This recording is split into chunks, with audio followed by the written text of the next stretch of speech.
시사인이 만든 라이브 정치쇼 정치 왜 그래 세 번째 코너 정치가몰입 바로 시작하겠습니다. 오늘도 백지원 전 국민의힘 선대본부 부대변인 그리고 박성민 전 청와대 비서관이 함께 있고요. 그리고 오늘은 정치 왜 그래를 처음으로 찾아주신 손님이 있습니다. 네, 바쁜 와중에도 민주당 당대표 후보자 중 한 분인 박용진 의원이 와주셨습니다. 와, 첫 게스트. 네, 인사 좀 해주시죠. 좋은 분위기네요. 네. 아, 나쁜 분위기에서 인터뷰를 좀 계속 하셨나요? 이 기자분들이 저 직분에 충실하셔가지고 도대체 근데 어느 카메라가 저 찍는 거예요? 예. 기호 2번 박용진입니다. 대한민국 전통 시사 주간지 시사인에서 이런 거 하는 줄 몰랐습니다. 오늘 아시면 돼요. 이제 한 달 됐거든요. 그러니까요. 네. 전혀 몰랐는데 인터뷰한다고 그래서 저는 아주 고색창연한 이런 인터뷰인 줄 알았어요. 근데 이렇게 시사인 편집국에 이런 여러 장치를 마련한 채로 또 이렇게 좋은 분위기에서 하게 될 줄 몰랐고요. 앞선 인터뷰가 재미없었다 뭐 이런 의미시죠? 좀 힘들었어요. 기자분들이 공격적인 질문이잖아요. 어떻게 하면 네가 된다는 거야? 이런 질문. 오늘도 사실 질문들이. 그래요? 그래서 하고 싶은 게 뭡니까? 네.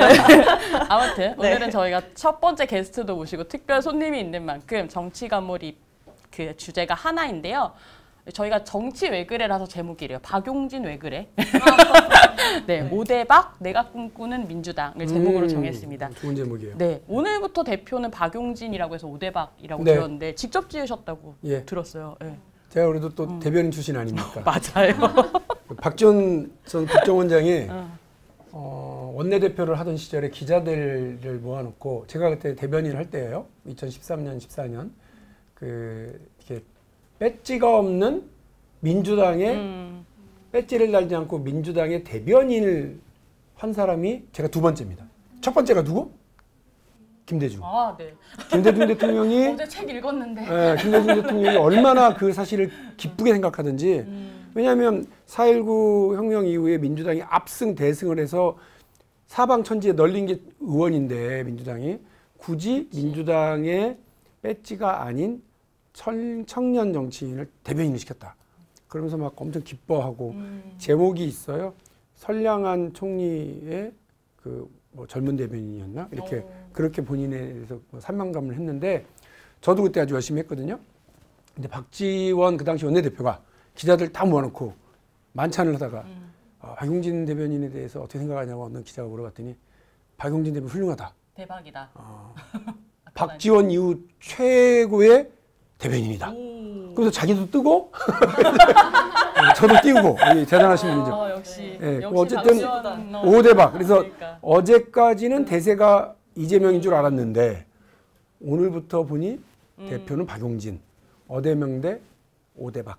오늘 아마 다른 데 인터뷰하셨던 거랑은 좀 다른 게 저희가 또 이제 국민의힘 당원이신 전 대변인님 계시고 또 이제 민주당에서 이제 최고위원 하셨던 우리 박성민 전 비서관님도 계시고, 네. 그래서 저는 정말 오늘 사회만 잘 보면 되는 걸로 했는데 백지원 대변인님 같은 경우는 저희가 저번 방송에서 컷오프 전에 3명을 꼽아달라 누가 될 것 같냐라고 했을 때 박용진 의원님이 될 것 같다고 꼽아주셨어요. 네. 이렇게 좀 국민 상식이었죠 그때? 네.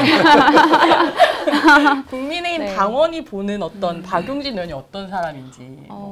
저희 당에서 이제 인식이 젊은 당원들 기준으로 봤을 때는 긍정적인 분인 것 같아요. 개혁적으로 뭔가를 계속 하려고 하시는 분, 소신껏 목소리를 내는 그런 이미지가 있어서 이번에 제가 이제 인스타그램을 통해서 오늘 질문할 내용들을 미리 받았는데 굉장히 관심이 만난다고 많았어요. 인스타그램 올리셨더니 좋은 질문도 되게 많고 관심이 굉장히 뜨겁습니다.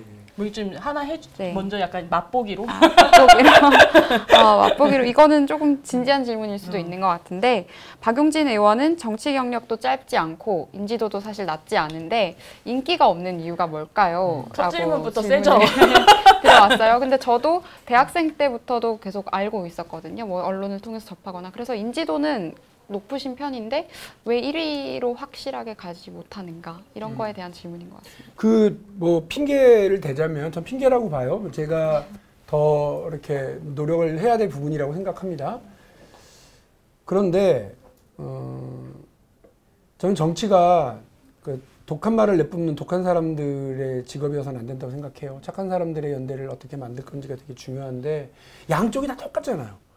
양쪽이 그 안에서도 막 독한 얘기하고 막 남한테 모진 얘기하고 심지어는 지금 대통령도 자기 그 여당 대표한테 내부 총질하는 사람이라고 막 좌표 찍어버리고 이런 정치가 횡행하는 거 되게 저는 그러니까 좋지 않다고 생각을 하는데 그러려다 보니까 대변인을 할 때도 모진 얘기 안 내놓으려고 되게 노력을 많이 했던 것 같고 정책적으로 비판은 많이 하지만 그리고 이후에 국회의원이 돼서도 막 상대를 악마화하거나 그 뭐 시원한 얘기한다면서 상대를 막 이렇게 혐오하는 거나 이렇게는 안 하려고 자극하려고는 안 했던 거는 같아요. 근데 이제 사실 독자분들이 보내주신 저희 질문은 약간 좀 평가가 갈리긴 하던데 네. 뭔가 토론을 받는데 적군처럼 이재명을 공격하더라 뭐 이런 질문도 있었고 그러니까 약간 마음을 사는 일에 좀 일정 부분 실패하고 있지 않나라는. 안 그래요. 안 유치원 그래요? 선거 통과됐을 때 아닌 걸로. 아니 그러니까 정책적인 부분하고 이제 어떤 개인적인 면모의 문제인 것 같은데요. 우리 저 의원실에 홍보 담당을 교체해야 되나? 예? 갑자기요? 인적 쇄신이 여기서? 그 약간 볼매 아니야? 볼수록 매력 이런 느낌 안 드세요? 말 잘해야 되지. 아니 나 물어보려고 안 그래도. 그러니까 뭔가 안 민주당원이 보는 박용진 네. 의원의 어떤 장점이나 이런 게 있을 것 같아요. 그렇죠. 저도 좀 이렇게 한번 좋은 소리도 많이 했지만 안 좋은 소리도 이렇게 들려드려야 되지 않을까. 단점까지 그러면. 네, 그렇죠. 장단점이 있죠. 사람은 누구나. 근데 이제 의원님의 장점은 제가 봤을 때는 일관성이 있다라는 것 같은데 사실 의원님이 굉장히 개혁적인 목소리 또 당의 쓴소리도 많이 말씀을 하셨는데 저는 그게 굉장히 일관된 그 자신의 가치 안에서 이루어진 발언이었기 때문에 의원님이 이번에 여론조사에서 뭐 2등이 나오고 이런 것도 저는 그 결과물이라는 생각을 하거든요. 근데 의원님의 그 쓴소리가 한편으로는 굉장히 의원님의 정치적인 자산이기도 하지만 동시에 어떻게 보면 조직적으로 사람을 모으거나 사람들의 마음을 얻는 일에는 오히려 그런 쓴소리들이 그러니까 너무 말만 그렇게 하는 거 아니냐라는 비판도 분명히 있었던 것 같아요. 그러니까 쉽게 누구나 할 수 있는 말인 거 아니냐, 비판을 하는 것은. 그래서 어떨 때는 마치 뭐 민주당 사람으로서 너무 책임감 없는 발언 아니냐 이런 비판도 분명히 있었던 것 같은데 이런 부분에 대한 이런 양가적인 감정을 좀 어떻게 생각하시는지 궁금합니다. 할 말 다 해놓고 궁금하다고 얘기를. 아니 본인 평가를 들었을 때 어떤 느낌? 그 실제로 맞다고 보고요. 저는 제가 소신 정치를 했지 책임 정치를 하지는 못했던 것 같아요. 근데 왜냐하면 뭐 유치원 3법, 재벌 개혁, 현대자동차 리콜 문제, 이 굵직굵직한 문제를 해결하는 성과에는 되게 집중했었는데. 제가 당에서 무슨 책임을 맡고 있는 사람이거나 역할을 하거나 이거를 하는 뭐 전략을 담당했다거나 아니면 어떤 의사결정을 하는 최고단위에 있었거나 이러지가 않으니까 그냥 이렇게 가도 돼? 저기요 그건 아닌 것 같은데요? 라고 이야기하는 당내 다른 시선과 다른 언어로 이걸 표현하는 역할을 하는 거였죠. 그러나 저도 그냥 백 몇십 명의 의원 중에 한 명이었던 거예요. 그러니까 야 남들 다 조용히 하는데 너는 왜 이렇게 얘기할 수는 있겠지만 실제 당 안에서 많은 분들이 비슷한 생각을 하는데 그런 의견을 표출하지 못했다면 제가 그 역할을 했던 거는 같아요. 약간 그래서 지금 모난돌 같은 역할을 했다. 그래서 이제 소신 정치를 넘어서서 책임 정치하겠다. 당 대표 나가겠다고 얘기를 하는 거죠. 이미 대통령 후보로 출마를 하겠다고 손을 든 이후부터는 책임 정치를 하기 시작하는 거예요. 그래서 저는 이제 당 대표가 돼서 민주당이 국민에게 사랑을 받는 노선을 걷도록 책임 있게 끌고 가겠다 이 말씀을 드립니다. 비슷한 맥락의 질문이 또 들어왔었는데 그렇게 계속 소신행보를 고집을 하시는 것이 나중에 빛을 발할 거라고 생각을 해서인지 아니면 이렇게 해서 다른 의도가 있는 것인지라는 질문도 있었거든요. 다른 의도가 네. 뭐죠? 저도 질문 왔고 그리고 저한테 네. 문자 보내는 분들 이야기하고 국민의힘으로 가려고 또 이제 본인의 정치 이념적인 스탠스는 중도 좌파이냐, 뭐 정통 좌파이냐 이런 것들도 굉장히 궁금해하시더라고요. 박용진 레프트입니다. 좌파예요. 명확하게. 철학도 뭐 경제의 어떤 기본 상식 구조, 머릿속에 있는 구조도 그렇고 사회 구조와 관련된 저희 접근법도 그렇고 20대, 30대 때 쭉 쌓았던 그뭐 경력들 부분은 그냥 레포트예요. 그런데 저는 정치권에서 여의도의 손흥민 저기 왼쪽 공격수잖아요. 왜 웃어 지금? 저랑 비서관님이랑 둘이 동시에 띄용했는데 여의도의 손흥민. 왜냐하면 손흥민 선수가 제목은 이거다. 제목은 이거다. 좌파랜다. 그 레프트 윙이잖아요. 네. 그래서 왼쪽 공격수인데 중원 돌파도 하고 그 오른쪽 공격도 이렇게 합니다. 운동장을 넓게 써요. 게다가 이 선수가 훌륭한 게 왼발 오른발 다 써. 박용진이지. 그러니까 성과를 내는 거에 모든 걸 다 열중시켜내는 사람. 그래서 유치원 3법도 해내고 그 차명계좌에 1192억이라고 하는 어마어마한 세금도 환수하고 뭐 저기 이재용 부회장의 이 불법행위도 다 적발해내고 현대자동차 리콜 받으신 분 많죠. 리콜 통보 면허 있는 사람이 별로 없을걸요. 아니 저기 카메라 보고 하는 얘기예요. 현대자동차로부터 리콜 조치 통보받거나 무상수리 조치 연락받으신 분들은 박용진을 기억해 주십시오.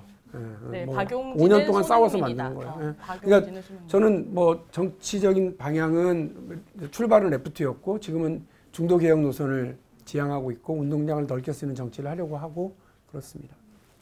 그러니까 뭔가 이재명 후보랑은 대선 경선에 이어서 지금 2라운드 네. 하고 계신 건데 사실 제가 이번에 그 책 쓰신 거 박용진의 정치혁명 어제 또 급하게 다시 읽으면서 보니까 역사를 바꾼 인물들은 모두 변방에서 일어서고 비주류의 자리에서 출발했다라고 그럼요. 쓰셨더라고요. 근데 사실 이번 민주당 당대표들이 다 세 분이 다 그런 배경을 가진 분들인 것 같기도 해요. 근데 이제 이건 이제 그 저희 시청자분이 보내주신 질문인데 민주당 전당대회에서 너무 친명 아니면 반명 이런 구호만 있고 뭔가 아젠다를 좀 제시하지 못하는 것 같다. 지금 뭐 이제 하셨던 정책 같은 것들 쭉 이야기하셨지만 뭔가 좀 박용진 의원이 생각하는 새로운 민주당의 어젠다가 뭐가 되어야 된다고 생각하느냐라고 이제 좀 질문해 주신 분이 있었는데 제가 이재명 후보가 저소득 저학력자들이 국민의힘을 찍는 건 다 언론 탓이다. 이럴 때 내가 남 탓하면 다 어떻게 하냐 얘기해놓고도 제가 제 비전을 얘기 안 하고 친명 반명 구도로만 얘기했다라고 얘기하는 것은 언론 탓입니다. 아니 왜냐하면 선진국 대한민국에 초대받지 못한 국민들과 함께하겠다고 하는 사회연대정당 노선도 분명히 말씀드렸고 진보가 정책적인 어떤 수정에 대한 뭐 잘못에 대한 수정도 해야 되겠지만 태도도 바꿔야 된다. 진보 꼰대적인 태도 갖고는 국민들을 설득하지 못하고 신뢰 얻지 못한다. 그 약속 정당의 노선도 분명히 말씀드렸고요. 근데 이런데 제가 무슨 얘기를 하면 이제 이재명 의원에 대한 비판만 쫙 기사로 이렇게 탁 뽑잖아요. 그래서 오늘 시사에 있는 제목을 박용진 여의대 손흥민으로 뽑고 사회연대정당으로 질주해 나가고 그리고 그 저기 약속 정당으로 그 멋있는 골도 넣고 아니, 너무 좋네요. 대변인님 역시 제목까지 다 미다시를 다 뽑아주는. 미다시는 무슨 얘기죠? 이 언론계 적폐 용어.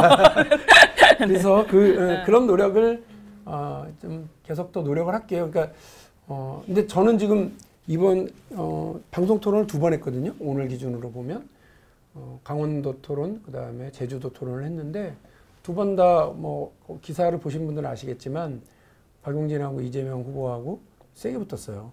근데 그 노선 투쟁이에요.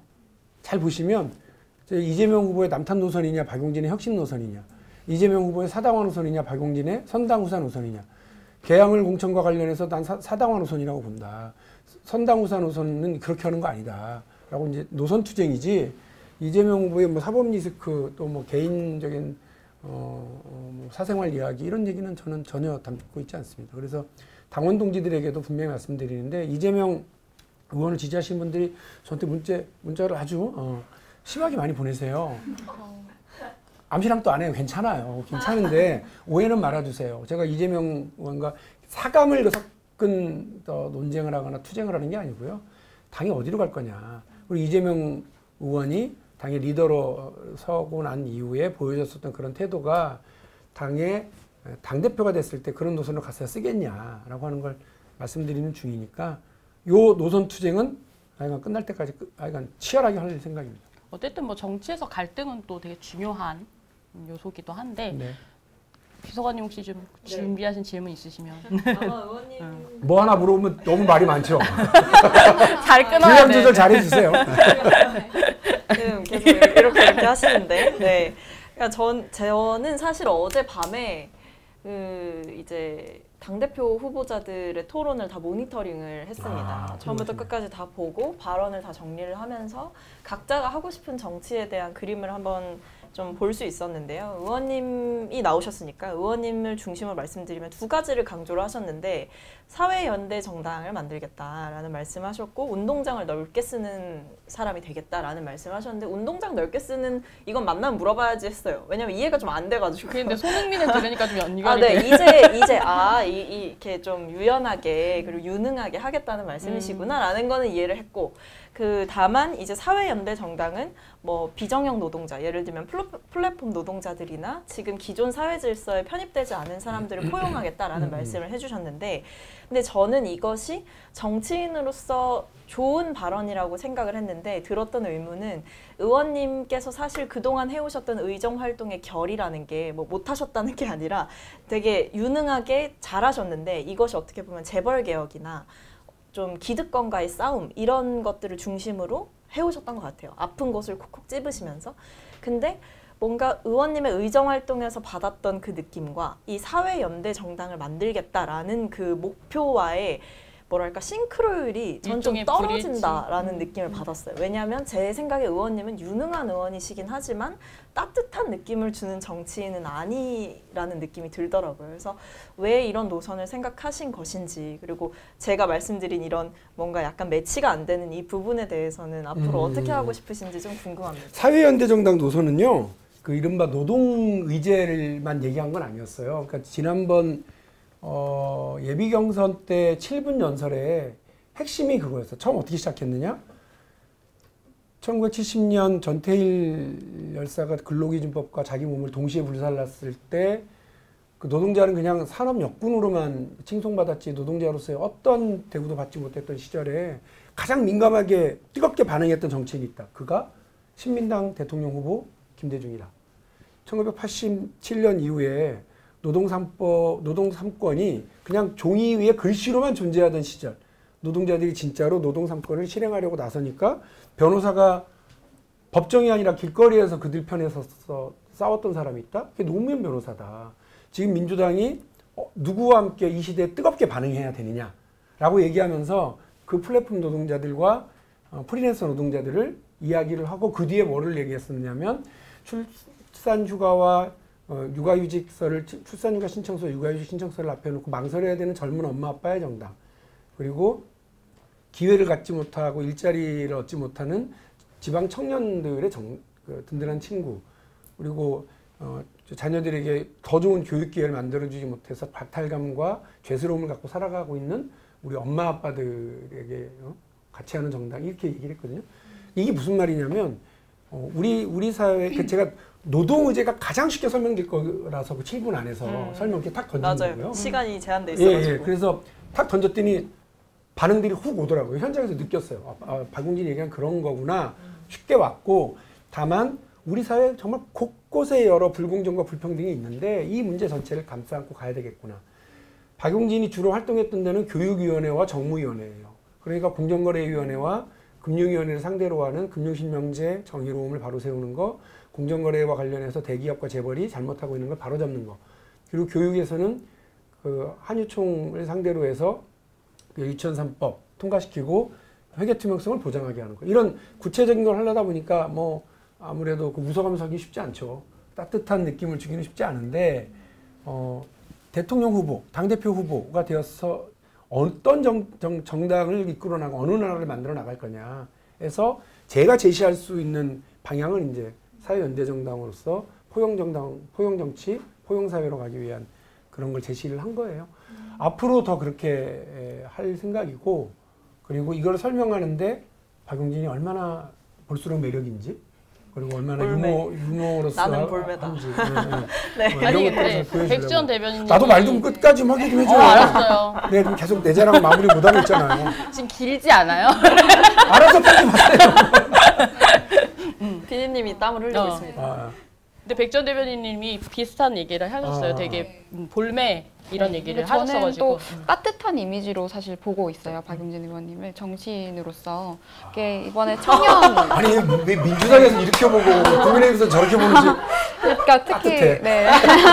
시선이 따뜻해요. 네. 청년들에도 되게 관심이 많으신 것 같고 이때 청년 낙선자 캠프, 힐링 캠프 이런 거 네, 하신 것도 예, 봤고 예, 예. 그런데 이번 대선 지선을 이렇게 겪으면서 저희가 국민의힘이나 민주당이나 약간 젊은 정치인들을 선거 때는 이렇게 이용을 하고 버리는 게 아니냐라는 지적을 양당 모두 저는 받았던 걸 봤잖아요. 근데 이거에 대해서 현재 국민의힘 상황 같은 경우에 보시면 또 어떻게 생각하시는지 그리고 비교적 젊은 정치인으로서의 이렇게 삶을 살아오셨다 보니까 느끼신 거나 이런 게 있는지 좀 궁금합니다. 지금 국민의힘 상황은 뭐 그 윤핵관들은 비상 상황이라고 얘기하는데 윤핵관들의 비상한 꼼수 이렇게 좀 보이고요. 어쨌든 그 당이 좀 돌아가는 상황은 비정상인 거는 같아요. 그 모든 비상은 일이 아니고 비정상. 예, 비상은 무슨? 그러니까 자기들이 만든 거죠. 그러니까 이준석이라고 하는 그 눈엣 가시를 뽑아내려고 하는 찍어내기 정치를 하는데 그 국민들이 다 알아요. 그러니까 그 정말 꼴불견으로 진행되고 있는 것 같아요. 근데 그 이런 걸 다 떠나서 어쨌든 청년 정치가 그 청년들의 입에서 그 토사구팽이라고 하는 단어가 나오는 건 정말 우리 정치의 큰 비극이라고 생각하거든요. 그럼에도 불구하고 저는 지금 이제 어쨌든 민주당 안에서 버티고 있는 청년들, 국민의힘 안에서 버티고 있는 청년들, 정의당 안에서 버티고 있는 청년들이 더 버텨주길 바래요. 그래서 더 기회를 얻고 마이크를 얻고 의사결정 구조에 더 접근할 수 있어야 된다고 봐요. 그것과 함께 또 필요한 건 뭐냐면 이 청년 정치를 그냥 이렇게 어쩌다가 눈에 띈, 어쩌다가 기회를 얻은, 어쩌다가 정치가 아니라 그 장기적이고 안정적인 그 어떤 구조적인 틀 안에서 청년 정치인들이 발굴되고 육성되고 하는 그게 필요하다고 저는 봐요. 그래서 제가 당대표가 되면 따뜻하게 말씀을 드릴게. 당대표가 되면 1518 청소년 정치위원회를 두려고 그래요. 그래서 그 우리가 18세부터 국회의원을 출마할 수 있고 18세부터 투표권을 갖잖아요. 그러면 그로부터 한 3년 전부터는 중3 정도 때부터는 정치는 뭐지? 민주당은 뭐 하는 당이야? 그리고 우리 사회에서 정치의 역할은 뭐고 내가 비서관을 하거나 인턴을 해보거나 국회의원을 하거나 기초의원을 한다는 것은 무슨 의미지? 이런 거를 충분히 제공받아야 될 거 아니에요. 그 역할을 저는 정당이 해야 된다고 봅니다. 그래서 한국 정당사 처음으로 청소년 정치위원회를 제가 두려고 하고 그 역할을 강력하게 밀어붙여서 한국 정치사에 10년 뒤에 박용진 기지가 나타났다. 이런 소리가 들릴 수 있도록 하려고 그래요. 그 10년 뒤에는 저는 뭐 여기를 떠나 있겠죠? 떠나시려고요? 언제 선언하시는 거예요 지금? 아니 10년 뒤에도 내가 계속 앞에서 뭘 하고 있으면 우리 박성민 전 최고는 뭘 하겠어요. 그리고 우리 백지원 대변인님. 전 부대변인님도 이렇게 뭔가를 하셔야 되는데 그 자꾸 내가 이렇게 얘기하면 586 선배들 싫어하나? 아니 근데 뭐 586 얘기 나왔으니까 말인데 사실 이제 97이 젊은 후보다 뭐 이런 얘기 하는데 젊기는 무슨 얘기야. 그러니까 사실 뭐 어쨌든 97도 86과는 또 다른 또 세대인 건데 근데 내가 86이랑 이거 하나는 다르다 할 수 있는 게 뭐 있을까요? 그냥 제가 보여줬던 것 같은데요? 내가 살아온 삶, 자신 있어요. 내가 걸어온 길. 따뜻하게 얘기하면 아니 저는 뭐 이렇게 뭐 무리를 지어서 스크럼을 짜고 정치권에 같이 들어온 것도 아니고요. 제가 지금 제 지역구에서 16년 만에 당선됐고요. 그 16년 동안 감옥 가 있는 시간을 제외하고는 정말 꾸준히 그 지역 주민들과 뭔가를 소통을 했어요. 진보정당에 있을 때도 그랬고 지금도 그래요. 박용진에게 명함 한 번 안 받아본 사람이 없고 박용진에게 악수 한 번 안 해본 사람이 없고 박용진이 자기 손으로 제가 사다리 놓고 올라가서 건 현수막만 해도 수천 장이에요. 그런 활동의 결과가 지금 있다고 저는 생각을 하고요. 아까 말씀드렸던 유치원 3법, 재벌개혁, 현대자동차를 통한 국민들의 안전, 그리고 그거 말고도 공정경제 3법 등등의 모든 법과 제도를 통해서 국민의 삶을 1cm라도 변화시키려고 노력을 하는 성과 있는 정치인, 플러스 할 말은 하고 할 일은 하는 소신과 자기 철학이 있는 정치인으로 우뚝 섰다 이렇게 생각을 우뚝 해요. 섰다. 예. 이제 당대표 보니까 이거 얘기해야 되겠더라고. 우뚝 섰다. 저 맞다고 생각합니다. 네, 저도 정치가 잘 되려면 정치인들이 자기 소신과 정치 철학이 확고한 사람들이 일을 해야 한다고 생각하거든요. 그런데 지금 흘러가는 시국들을 볼 때 국민들은 과연 정치인들이 나라 걱정은 하기는 하느냐라는 그런 질문들도 사실 꽤 많이 들어왔어요. 네. 그래서 또 국회의원이시고 하시니까 지켜봤을 때 지금 국회가 과연 민생을 정말 생각을 하고 있다고 생각하시는지 다들 그런 걱정은 하고 계신지 한번 말씀해 주셨으면 좋겠습니다. 국회의원들을 이제 개개인별로 만나시면 사람이 되게 진솔하고 똑똑하다 이렇게 생각들 많이 하실 거예요. 근데 뭉쳐놓고 나면 집단적으로 이상한 선택들을 하죠. 이게 이제 정당의 전략과 각자의 당리당략들이 있으니까 그렇게들 되는데요.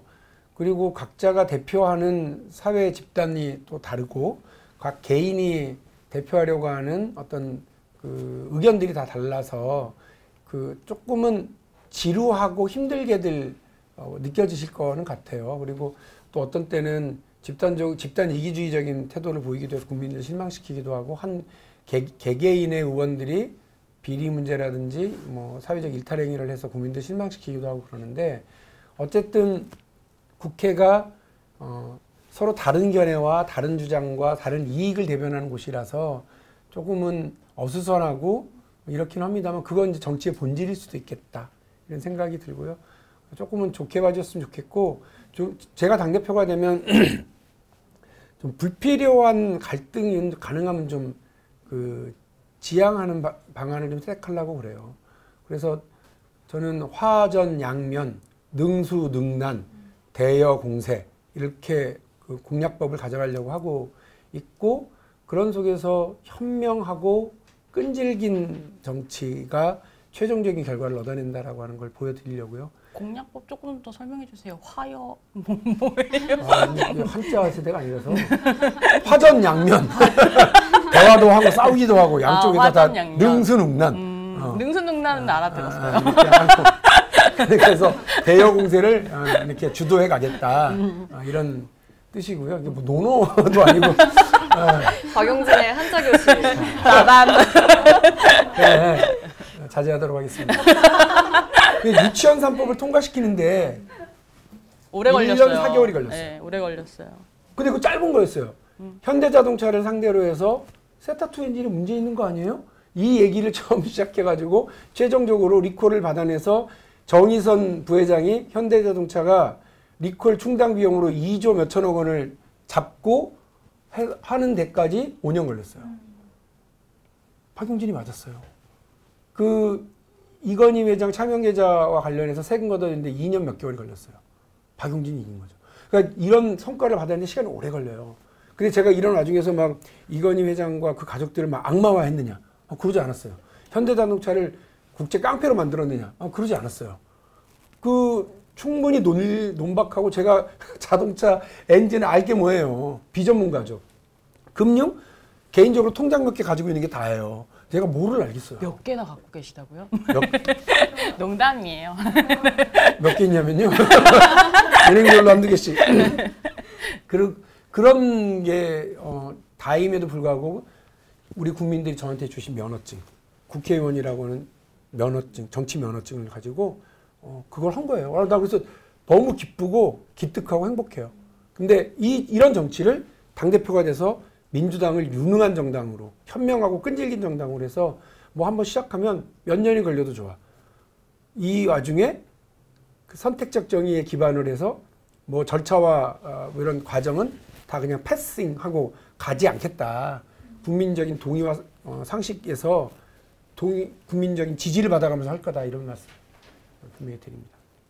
책 보다 보니까 어제 말은 제가 이름- 책 많이 봤어요. 근데 어제 후루룩 봤죠. 이게 약간 윤석열 대통령의 도어 스태핑을 연상시키는 묘사가 있더라고요. 있어요. 예, 그래서 뭐 한 달에 한 번 넥타이 풀고 소매 걷어 붙이고 네, 현안에 대한 브리핑을 젊은 기자들과 하겠다는데 어쨌든 뭐 대통령의 도어 스태핑을 지난 2달간 좀 보시면서 네. 내가 저것보단 잘하지 뭐 이런 순간들도 있으셨을 것 같은데 100번 잘하죠. 아니, 그러니까 제가 얘기했던 건 얼마나 국민들과 소통하느냐의 문제였고요.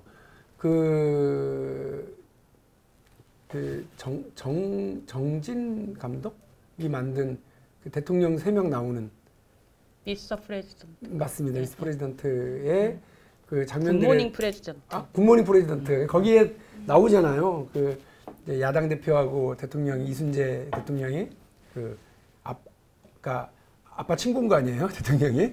그러니까 그 앞에서는 막 악수하고 하다가 뒤에서는 맥주 한잔 하면서 무슨 낮술을 드세요. 야, 인마 이것도 못해? 이러면서 서로 법안 주고받고. 근데 그런 거 해야 된다고 생각해요, 대통령이. 우리 적극적으로 야당 대표 설득하고 국가 안보와 관련해서는 서로 배석자 없이 상황이 지금 이래. 낸시 펠로시가 왔잖아요. 이 사람이 지금 이런 꿍꿍이가 있더라고. 그래서 국정원장한테 얘기 들어보니까 국정원장이 아니잖아.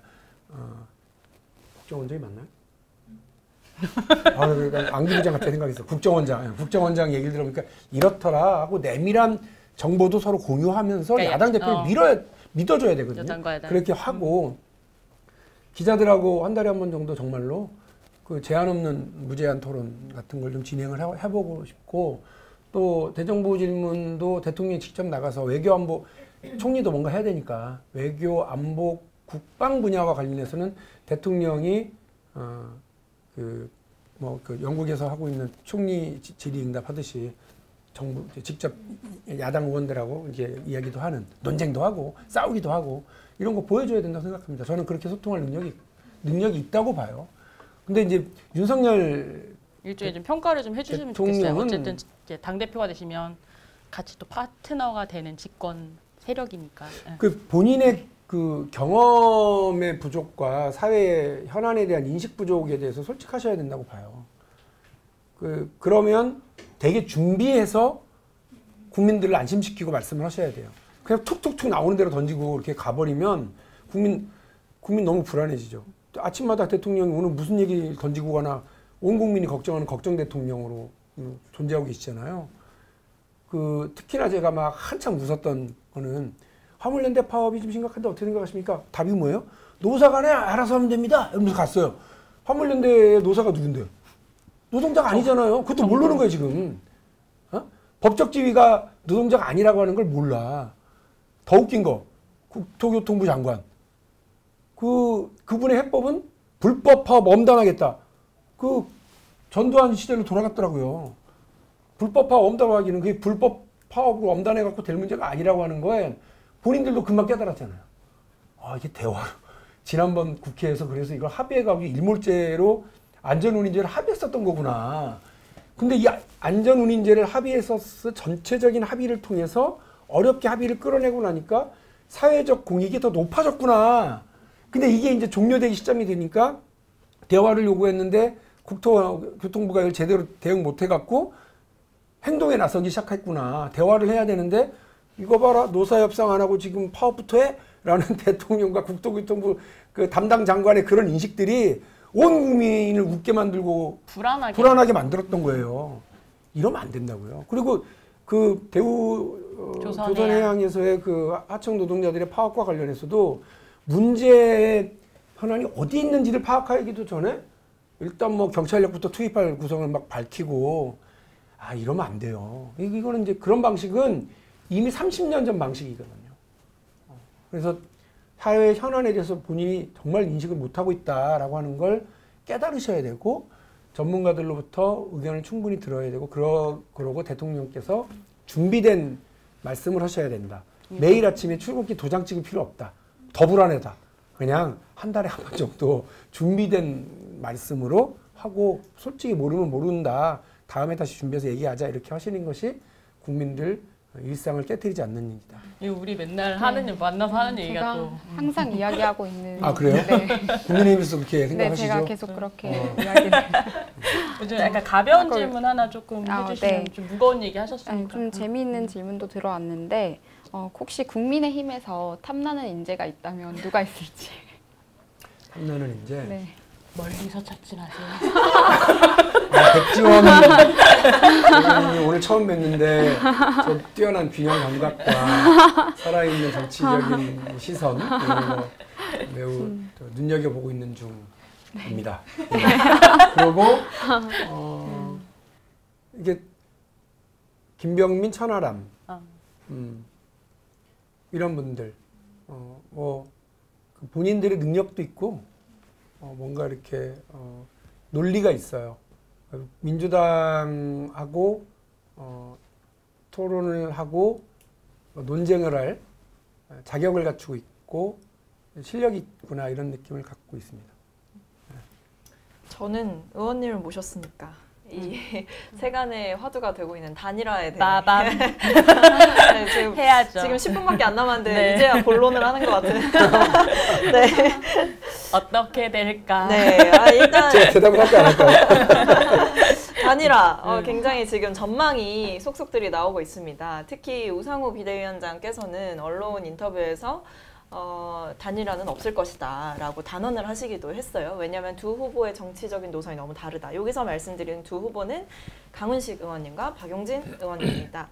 그래서 저는 이 단일화에 대해서 또 본인께서 말씀하실 부분 또 다를 것이라 생각하는데 일단 단일화에 대해서 어떤 생각이신지 그리고 어떤 전략을 갖고 있는지 마지막으로는 왜 나로 단일화가 되어야 하는가라는 질문을 좀 드리고 싶습니다. 기다리고 있는 중이고요. 단일화에 대한 기대를 접지 않고 있습니다. 그리고 저는 그 말씀을 다 드렸는데 빠르면 빠를수록 좋다. 그래야 당원들의 선택 권한을 제한하지 않는다. 그리고 국민들과 당원들께서 바라는 뭐 이변, 어떤 변화, 어떤 그 혁신의 기폭제로서의 어떤 단일화의 그 역할을 좀 최대한 할 수 있으려면 빠르면 빠를수록 좋겠다 이런 말씀 드렸고요. 제 박용진도 좀 불리한 거 아니야? 싶더라도 국민과 민심을 좀 국민의 민심과 당심을 좀 담는 그런 방식이라면 제가 어떤 방식이든 수용하겠다라고 하는 저의 입장도 말씀을 드렸고요. 언론을 통해서만 얘기한 게 아니라 강훈식 의원을 만나서도 말씀을 드렸습니다. 그리고 나서 이제 기다리고 어떻게 이제 보고 있는 중이고요. 기대를 접지 않고 있습니다. 그리고 저로 단일화돼야 된다. 그만 생각하지는 않습니다. 네. 그러니까 또 그걸 선택하는 당원과 국민들의 이제 선택에 따라서 해야 된다고 보고요. 박용진의 이해가 있고요. 강훈식의 이해가 있을 거예요. 그러나 우리 둘의 이해를 앞세우기에는 민주당이 승리하는 정당이 되고 다음 총선에서 이길 수 있기를 기대하는 많은 국민들이 또 다른 패배의 길인 어대명의 길로 가지 않고 다른 선택지가 열릴 수 있게 되길 다들 바라고 계시는데 그 간절함에 호응하는 것이 우선이지 우리들의 이해가 먼저 앞세워지면 안 될 것 같아요. 저 그렇게 생각하고 어떤 방식이든 뭐 될 거라고 생각하고 기다리고 있습니다. 사실 저희 뭐 국민의힘 지지층이긴 하지만 이쪽에서도 꼭 이재명 후보를 이겨주세요라는 응원의 메시지도 굉장히 많이 왔어요. 이나땡이라고 그러던데 이재명 당대표로 나오면 땡큐. 그게 이나땡이라는 그러니까 뭐 뭐 반응도 있지만 어쨌든 또 젊은 당원분들은 또 그러니까 뭐 이렇게 민주당에 생각하신다. 대해서 뭐 전략적으로 접근하고 이런 시각이 아니라 저는 이런 시각이 일반적으로 이재명 후보라고 하면 굉장히 무책임하고 독단적인 그런 이미지가 강하다 보니까 좀 민주당도 좀 새로워졌으면 좋겠다. 정치적인 어떤 희망을 좀 보여줬으면 좋겠다 하는 마음에 응원을 좀 많이 하고 계신 것 같아요. 네, 감사합니다. 여론조사에서도 그런 마음이 많이 잡히더라고요. 그래서 국민의힘 지지층에서는 박용진이 이재명 후보를 이기기도 하고 중도층에서 제가 이기는 그런 결과들도 제가 봤고 이게 이제 뭐냐면 박용진이 갖고 있는 장점, 확장성. 예, 어떤 사람들은 박용진이 내부에서 지지층한테는 표를 많이 못 받고 바깥에서는 더 받는 거 아니냐 이렇게 얘기하시는데 그럼 거꾸로 봐야 되는 거죠. 박용진이 당대표가 되면 국민의힘으로서는 가장 두려운 상대일 수 있는 거죠. 국민의힘 지지자들, 중도 지지자들을 뺏어오는 민심을 다시 돌아오게 하는 그런 당대표로서 총선 승리에 기여할 수 있겠다 이런 생각을 하고 있거든요. 순수한 마음에서 또 그럴 거고 한국 정치의 변화를 응원하는 마음에서 그러실 거라고 생각을 합니다. 왜냐하면 저도 사실은 그 지난번 국민의힘 당대표 경선에서 뭐 주호영, 나경원 이런 분보다 그래 야, 저 우리 이준석 대표가 후보가 되는 게 볼만하겠다 그런 생각으로 정말 응원했거든요. 나한테 여론조사 오면 내가 반드시 눌러야지 안 오더라고요. 근데 그게 뭐 역선택을 해야지 그런 게 아니잖아요. 그런 마음들을 양쪽이 다 가지고 있는 것 같아요. 그러니까 뭔가 합리적으로. 젊은 정치인을 응원하는 마음. 네, 예. 사실 그런 측면에서 민주당이 왜 또 이준석 같은 사람을 못 내놓느냐, 뭐 약간 이런 질문들도 있었어요. 저는 그렇게 생각합니다. 저도. 네, 여기 있으십니다. 꼭 이준석 같을 필요는 없죠. 네, 저도요. 그 말씀도 동의합니다. 역시 헷갈리 있으죠. 네, 그 저희가 지금 워낙 시간을 좀 짧게 주셔가지고 재밌죠? 근데 가기 싫으시죠? 네네. 그렇죠. 그래서 자, 5분 더 하겠습니다. 5분이라니요. 야박하셔라. 저희가 5글자로 밥은 먹어야 돼서. 5글자로 다섯 글자? 답변해 주세요. 네. 이 질문에는. 갑자기. 네. 예, 쇼츠를 뽑아내기 위한. 의원님 이건 짤로 돌아다닐 겁니다. 네. 5글자로 이렇게 그렇죠. 손가락을 펴고 카메라를 보시고 손가락을 펴고 5글자로. 네. 나에게 이재명이란? 넘어야 할 산. 오. 민주당을 5글자로 말하면 더불어민주. 너무 재미없어요. 재미없어요? 진짜 땡이에요. 다른 질문 다른 질문 안 주세요. 다 뭘 땡이야. 5글자면 된다며? 이거 할게요. 윤석열 대통령은 어떤 대통령이라고 생각하는지. 걱정과 불안. 걱정과 불안. 강훈식 후보의 장점은? 5글자로. 오래 걸린다. 생각 안 해봄. 강훈식이 누구? 안 돼. 안 돼. 제일 재밌었는데. 제일 재밌었는데. 그러니까 다음 질문. 나보다 어려. 나보다 어려. 별로 그렇게 안 보이죠? 동갑내기로 보이죠? 왜 나이 동갑 동안이셔가지고. 그니까요. 그럼 제가 하나 더 할게요. 박용진의 강점? 볼수록 매력. 계속 오늘 밀어야지 이거. 여의도 손흥민 밀어야 되는 거 아니에요? 볼수록 매력 몇이고요? 여의도 손 6글자인데 해줘요? 여의도 국회 손흥민. 정치 손흥민. 정치 손흥민 좋다. 정치 손흥민? 오케이. 좌우 왼발 다 쓰고. 오케이. 하나만 더 할게요. 박용진이 생각하는 좋은 리더란? 막 되게 그래 내가 여기서 재미없던 소리 듣나 봐. 계속 재미없는 답만 뭐 책임과 헌신 막 이런 거만 머릿속에 떠들어. 너무 정치인 DNA. 그러니까 정치를 너무 오래 했나 봐. 이제 몇 년 하셨죠? 정치 몇 년 차? 첫 출마한 걸로 치면 22년째. 와. 2000년 28살에 출마했으니까. 28살. 백기환 후보 선거운동 뛴 거부터 시작을 하면 태어나시기도 전 두 분은. 92년 대통령 선거부터 아 그러셨어요? 예, 불법 선거운동을 하고 다녔으니까. 네. 불법 유인물 막. 뭐랬지? 다시. 박용진이 생각하는 좋은 리더란? 두둑한 지갑. 이건 부연 설명이 좋은 필요해요. 리더잖아. 그래서 이게 카드 주고. 아주 근권 선거를 하시는. 아니 내 보니까요. 이거는 의원- 좋은 선배지, 좋은 선배. 아니 의원실에서 제가 대장이잖아요. 네. 뭐 잔소리할 게 뭐 있어? 오늘 소고기? 우와! 좋은 상사. 회의를 좀 할까요? 그럼 편집국장님 듣고 계십니까? 소고기. 뭐 이게 그런 의미였어요. 두둑한 지갑. 못 쓰겠네요. 하나 마지막으로 하나. 네, 아니 영상을 영상에 올라가고. 국민들한테 하고 싶은 말 5글자로. 마지막입니다. 뽑아 주세요. 느끼해? 진짜 마지막으로 혹시 못해서 조금 아쉬운 질문 있으시면 간단한 거 혹시 뭐. 사실 이게 롤린 네. 다시 쳐주세요. 이런 네. 질문도 뭐, 있어요. 네. 그리고 동안이신데 운동을 하시느냐 이런 질문. 운동. 네. 동안의 비결. 동안의 비결. 가벼운 건 이런 것도 들어왔더라고요. 그냥 철없이 살려고 운동해요. 열심히 하루에 1시간, 2시간 꼭 하려고 뭐 런닝머신도 뛰고 이렇게 하고 합니다. 근데 체력이 있어야지 할 수 있는 게 정치인 것 같아요. 다 엔도핀이 돌아요. 사람들 만나는 걸 즐겨하고 좋아해요. 인터뷰하는 것도 좋아하고 그래서 막 사실은 또 인터뷰야. 오늘만 해도 지금 몇 개째 하는지 모르겠어요. 근데 대화 나누고 제 의견 막 하고 설득하고 하는 과정을 되게 좋아하는 사람인 것 같아요. 비서관님도 마지막으로 혹시 저는 이게 궁금합니다. 사실 당대표 선거운동이라는 게 또 대선이나 이런 국회의원 선거랑은 달라서 어떻게 보면 또 다른 형태의 선거를 치르고 계신 것이고 사실 새로운 경험인 거잖아요. 근데 그에 반해서 뭔가 나라는 사람을 보여줄 수 있는 시간은 별로 없는 것 같다는 느낌을 받으실 것 같아요. 왜냐하면 토론회를 제가 봤는데 뭔가 본론으로 들어갈 것 같으면 이제 사회자가 시간 없다고 끊더라고요. 그래서 오늘은 의원님이 시간 없어서 우리는 사실 준비돼 있는데 밤샘 그래서 남은 시간 동안 내가 진짜 당대표에 당선되기 위해서 나만의 필승 전략을 구사하고 계신 게 있는지, 그러니까 이기기 위한 전략을 뭘로 지금 생각하고 계신지 궁금해요. 근데 지금 이제 한 달도 남지 않은 상황에서 박용진의 무슨 개인적인 매력을 뿜어내는 방식으로는 어려울 것 같고요. 그러니까 주장을 선명하게, 노선을 분명하게 해서 이재명 의원하고 진짜 양보 없는 일전을 겨뤄야 당원들도 관심을 가질 거고, 민주당이 그야말로 노선을 둘러싼 논쟁이 막 세게 붙었구나, 이렇게 하는 것이 맞다고 저는 생각합니다.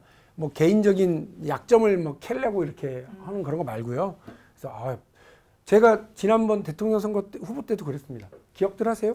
기본소득 빠박, 그다음에 기억 안 나요?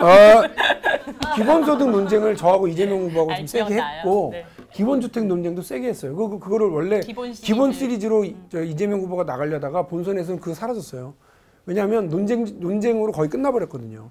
그러니까 저는 그렇게 해서 기본소득이라고 하는 정책이 매우 중요하고 의미 있음에도 불구하고 그냥 현금 나눠주는 살포하는 방식의 자기 임기 중에 120조를 쓰겠다고 하는 그런 방식의 기본소득 설계는 틀렸다라고 하는 걸 입증해 버렸기 때문에 그런 어떤 의미 있는 논쟁을 했지, 뭐 사생활 문제라든지 뭐 개인의 무슨 리스크라든지 이런 거 갖고는 논쟁을 안 했었어요.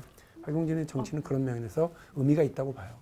지금 국민의힘 같은 경우에는 당내 갈등이 굉장히 격화가 되고 있고, 그걸 저는 이제 대선을 다 거치고 이렇게 지켜보는 청년으로서 굉장히 마음이 착잡하거든요.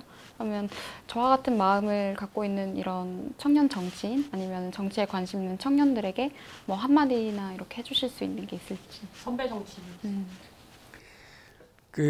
저는 지금 국민의힘이 정도와 원칙을 향해 가지 않고 있다고 하는 건 어디서 보여지느냐면 국민들의 반응에서 보여진다고 봐요. 대한민국 국민들 세계에서 가장 똑똑한 국민들이고 가장 많이 준비되어 있는 분들이거든요. 근데 그분들이 볼 때 이게 상식적이지 않은 거예요. 그러니까 민주당이 상식적이지 않은 일을 했을 때 가차 없잖아요. 지지율 막 곤두박질 치잖아요.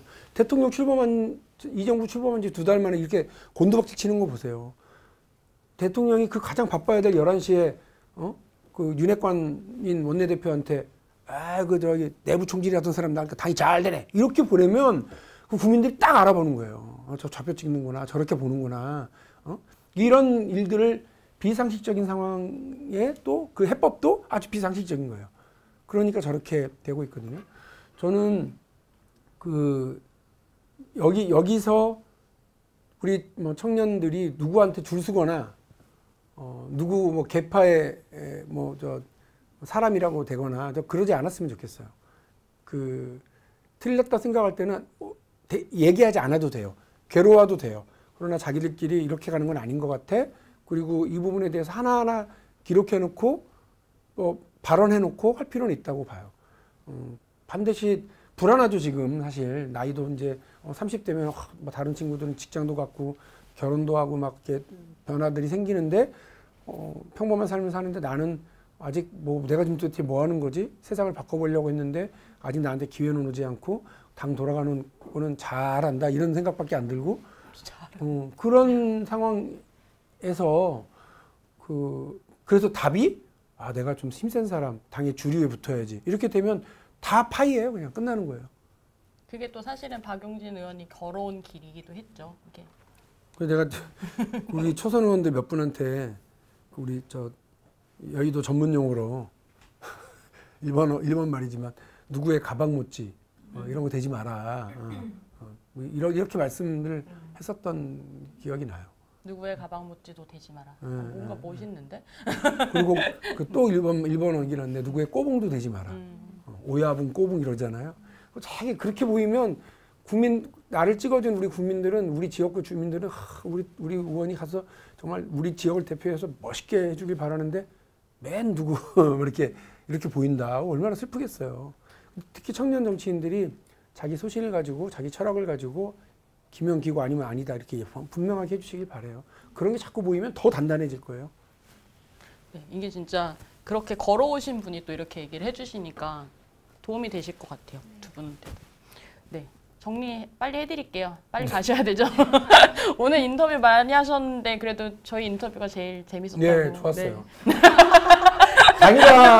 단일화 문제 빼고는 안 물어봤던 것들 물어봤고 이게 잠깐 풀어진 상태에서 제가 혹시 말실수를 했나 어쩐지 모르겠는데 편집 안 해드릴 거예요. 조금은 박용진이 저렇구나라고 하는 걸 조금 더 보여줄 수 있는 것 같아요. 우리 의원실의 홍보 담당도 20대인데 두 분이 다 20대인데 박용진을 밖에서 볼 때하고 대화를 하고 이럴 때 좀 달라서 평상시 모습을 많이 보여주려고 노력하겠다고 그러더라고요. 그런데 갑자기 이제 당대표 선거가 돼갖고 저는 그래서 막 투쟁하고 있는 막 연설 세게 하고 막 노선 투쟁. 오늘 그런 자리가 된 것 같아서 조금은 저도 홀가분하게 말씀 많이 나눴던 것 같네요. 네, 어쨌든 뭐 민주당 당대표를 뽑는 이번 선거가 단순히 뭐 그냥 당대표 선거 이것보다도 2년 뒤 또 총선의 향방을 좀 가늠할 수 있는 선거기도 하고 민주당의 현재 그리고 뭐 이제 앞으로를 좀 전망하게 하는 선거이기도 한 것 같아요. 그래서 전 어떻게 보면 이제 지켜보는 국민의 한 사람으로서는 지금이야말로 민주당이 좀 실력을 보여줘야 할 때다. 뭐 이런 생각도 좀 드는데 오늘 저희 방송이 뭔가 그동안 정쟁만 보이고 약간 후보들의 말은 잘 안 보인다는 이런 평들이 있었는데 그 갈증을 조금이나마 좀 시청자분들이 해소하는 시간이 되었으면 좋겠다는 생각이 듭니다. 그리고 저희가 구독, 좋아요, 댓글, 알람 설정 매번 할 때마다 쑥스럽긴 한데 오늘 의원님이 계셔서 알람 설정까지 다 할 수 있게 됐어요. 그래서 구독, 좋아요, 댓글, 알람 설정 이렇게 할 거거든요. 귀엽게 해주셔야 돼요. 일상적인 모습. 악성 댓글 말고요. 국민의힘으로 하라 이러지 마시고. 네, 착한 댓글. 자, 시작할게요. 네. 구독, 좋아요, 댓글. 알림 설정. 네, 고맙습니다. 감사합니다. 안녕.